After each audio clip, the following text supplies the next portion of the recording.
It's the Weifeng Centenary Bowl at Happy Valley on a Wednesday night on the back of Bank of China Hong Kong race day at Sha Tin on the weekend. A very warm welcome to Racing to Win. I'm Andrew Lejeune, joined here in the studio by our form analyst Paul Lally and race caller Brett Davis as well. Brett, a good card to look forward to at the Valley. It is, Andrew. Yeah, very competitive. Class 5s, 4s and 3s will be on the menu there for the 8-race card. Of course, there'll be plenty of excitement on course as per normal for a happy Wednesday.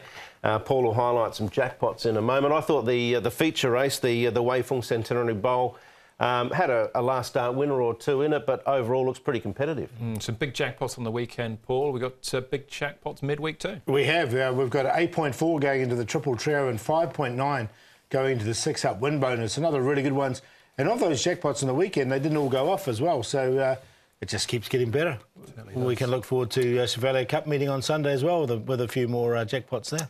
Be worth noting too, C+3 for the rail position on Wednesday night. A couple of weeks away from IJC. This is the final chance to secure for the jockeys, secure a place on the big night. Yeah, there's a little bit riding on the 8 races, isn't there? So there'll be a bit of a chatter amongst a few between races throughout the night. We'll see how it unfolds, but yeah, I've sort of got a couple of selections going one particular way. All right, yeah, Matthew Poon on the sidelines, but Chad Schofield and Douglas White will be looking forward to try and book a place, say, at the big night in a couple of weeks' time. Before all that, though, let's look back on the weekend with our racing review and Ed Sadler. Records and the return of the Magic Man were the order of the day at Sha Tin for the BOCHK Jockey Club Race Day, the traditional lead-up day for next month's Longines Hong Kong International Races.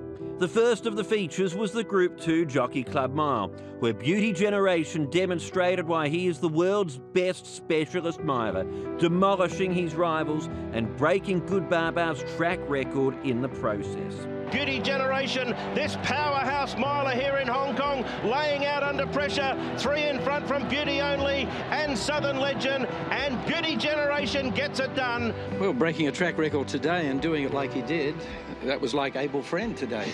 It was a reminder me of Abel Friend making the big run and scooting clear at the corner. Yeah, he's a changed horse this season.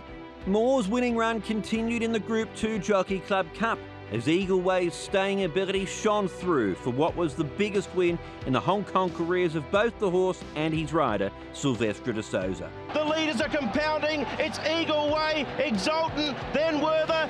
Eagle Way clear from Exultant. The Eagle will land. Eagle Way has just been progressing. The first run, we see him finish third. The next run, the pace didn't suit, and he closed from to third and that. But today, the way it was run, it was a different situation. And he hit the line strong, and as you know, 2,000 and more is where he excels. The news wasn't as positive, though, for the Tony Cruz duo of Time Warp and Pakistan Star, whose performances were declared unacceptable by the stewards, and both horses will have to pass a barrier trial before they can race again. From a stamina testing renewal of the Jockey Club Cup, the action turned to the Jockey Club Sprint, where Hot King Prawn continued his perfect start to the season and proved that he is the dominant sprinter in town at this point in time. Hot King Prawn kept going. Mr. Stunning's not done, reeling him in, but Hot King Prawn, he is a ripper. Oh, no doubt he is a lovely horse to ride. And he gave me a feel today that he's a star. He's one of those that anyone else would dream to have. Hot King Prawn was Moreira's first winner in Hong Kong this season, but he went on to win the next 2 races on the day, as he announced that he will be doing his riding in Hong Kong for the foreseeable future. The next piece of the HKIR puzzle will be revealed on Wednesday night, when the selected overseas runners will be announced for the Turf World Championships. Let's start with Beauty Generation. Pick your phrase, really. Well, he's a monster, isn't he? He's a freak. Yeah. Look, in review, Andrew, it was quite an astonishing win, really. Obviously, Zach assessed it. They went too hard. He pulled back, and then he got a little bit keen when they slowed the tempo, peeled out and whipped around them. You don't see too many horses do that at any level, let alone set weights in a Group 2. He is the dominant force. I think Hong Kong have got a really strong hold. Obviously, in the mile, he's the one to beat. We'll probably have a pretty strong team in the sprint. The Vars will have a few that'll go well, and I think make their presence felt. the cup looks to be open for me. Well, Eagle Way got 6, Hot King Prawn gets 3, moves him up. But John Moore, Paul's got a very strong hand. Werther, who ran well in the cup there, he finished 3rd. Yeah, it was a good run from Werther too, and John Moore did say that he wasn't at peak fitness too, so another run under his belt. He'll be looking good going into HKI, and looking even forward, I thought with the Derby in mind, it was a good run by the Brazilian horse that had come here, a Harmony Victory as well. Yeah, absolutely. All right, we'll come back. We'll see that race in a second, in actual fact, as we look at now our horses to follow.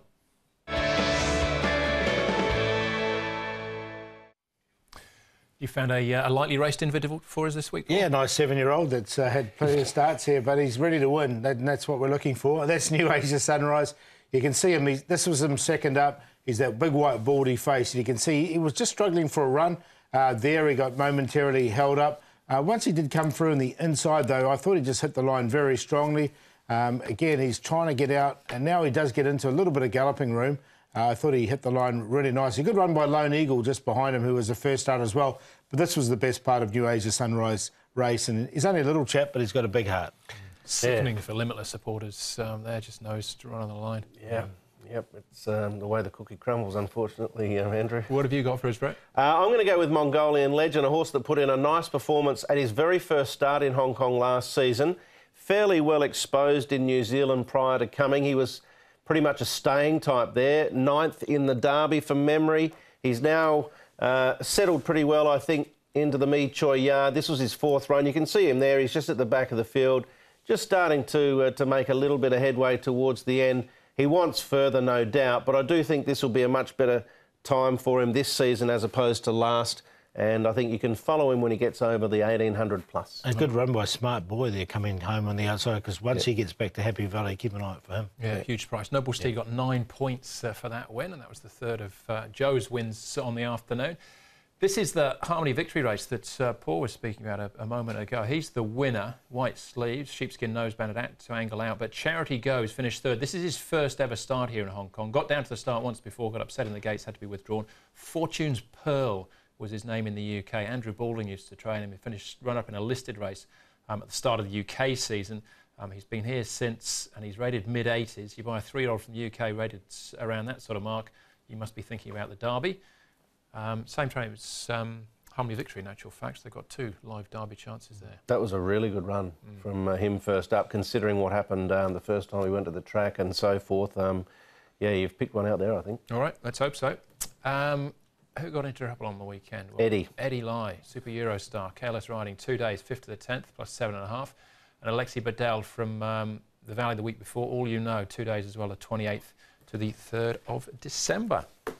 Right, that's looking back, taken care of. As we start to look forward now to Happy Valley's Wednesday night programme. Tawny won't be going round in the opening contest. He has been withdrawn. He's lame behind his right hind. So we're just down to 11 runners now in at the first, which is meeting number 22 of the season. C+3 is the rail as far as it will go there. 1,800 metres is where we start with the Class 5 runners, headed by Smart Baby, who was 3rd over the 2,200 metres here behind Clement Legend last time out.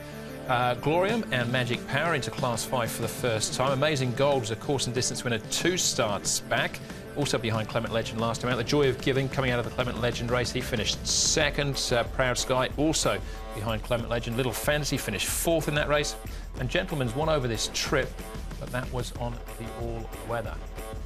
Now, come on, Wong Choi has been up and back to Chung Farm in the last 30 days. He came back on the 8th of November. Class 5 then, Brett, 1,800 metres to kick us off. It is. Interesting runner potentially might be Glorium here, who gets the drop in grey with Magic Power. Neither of them have got any form to speak of positively. But Glorium did win a trial on the pace recently for Umberto Rispoli, who will take the ride. First time in the class for him, he's drawn gate 1. Gentleman and Amazing Gold, Come On Wong Choi, look the other 3 types to roll forward as well. These 2 horses are rivals in this particular race, Glorium and also Gentleman. Glorium, the one closest to us, I thought was just probably going slightly the better. And as Brett mentioned, he is a recent trial winner. Gentleman, there's a little gear change there, the blinkers coming off. Gentleman, here is Amazing Gold. He's had a good season to date since he moved to Jimmy Ting. His 2 runs have been pretty good. So far, a win, and he was a close-up 5th as well. And I'm just going to show the Joy of Giving here. He's going really nicely in his gallop. He's been beaten in the last couple of starts. He's the one closest to us. He's been beaten in the last couple of starts by some, can you say, good horses in Class 5, and Clement Legend and Holy Unicorn? Improved horses, I and should probably had not the best of luck either. All right, well, that's where we'll start in actual fact, so you can judge for yourself. The Joy of Giving, Smart Baby, Little Fancy, Amazing Gold. By the time we pick it up, Clement Legend is clear. It's a lovely ride from Karras. Ignoring him, though, he beats the rest. That's right. Karras whipped around a long way out, didn't he? And the Joy of Giving was just in a situation where he had to just sit and wait until a gap appeared. Then when he got into the clear, he found the line really well. Smart Baby ran a nice race too. Amazing Gold was in the early battle, and I don't think the 2200 was him at his best, but he's worth another chance coming back to the 1800. But the Joy of Giving looks really hard to beat, and he deserves a win. Yeah, I think he does. And Sylvester de Souza's going to jump aboard. I think he's in for a good night, Sylvester. I've got him on top in about 3, I think. And I think this horse will be hard to beat. This is his race. All right, we all seem to agree with that, the Joy of Giving. What about Me Blanco, who can catch your eye? He'll get back, he'll stay on. He's still a maiden after 16 starts. Yep, he having his 3rd run in. Wanted to show this because he did close off. I just wonder whether, if he's going to win a race, it'll be on this surface, the all-weather, or potentially Happy Valley. He's 3 and zip at the moment at Happy Valley, but this was a reasonable effort. Can he pinch some minor money despite the wide barrier? I think he's just a one-pacer, and he sort of needs 2 miles, this horse, I think. Last time I said that, the horse came out and won. Which was yeah. I did say hurdles in that stage. Yeah, I was waiting for the sticks to come into it. Yeah, but barrier 12, I've left him out. All right, the Joy of Giving favourite. Quite short, though. Yeah, he is short, but I think he'll win. So I've got him on top, the Joy of Giving. Smart Baby, this seems to be his grade. He's only had the 1 start in Class 5 and did run 3rd. Amazing Gold's an improved horse this season. And Travel Ambassador, he's only had a few runs here for Richard Gibson. And his first up run behind Glory Star was very good. So 7, 1, 5 and 4, but I think 7 will win. I know there's a few people out there watching that think there's no such thing as a good thing in Class 5. This has got to be pretty close to it. The odd exception, perhaps. The Joy of Giving, very hard to beat. And my good old mate, Amazing Gold, back in trip. Smart Baby ran well. Travel Ambassador, he ran that really good race first up. Wonder whether he can improve a little bit. I'll banker the 7 and throw in the 1, 4, 5. And I'll sneak in Proud Sky too, because he could probably pinch some minor money at best. We've all got the same top 3. I've gone 7, 1, 5, but I have got Proud Sky ahead of Travel Ambassador. He just, he'll plug on. He's got the visor on as well. That's the opening contest, 1,800 metres Class 5. Race number 2 is a Class 5 as well, dropping back, though, to the 1,000 metres.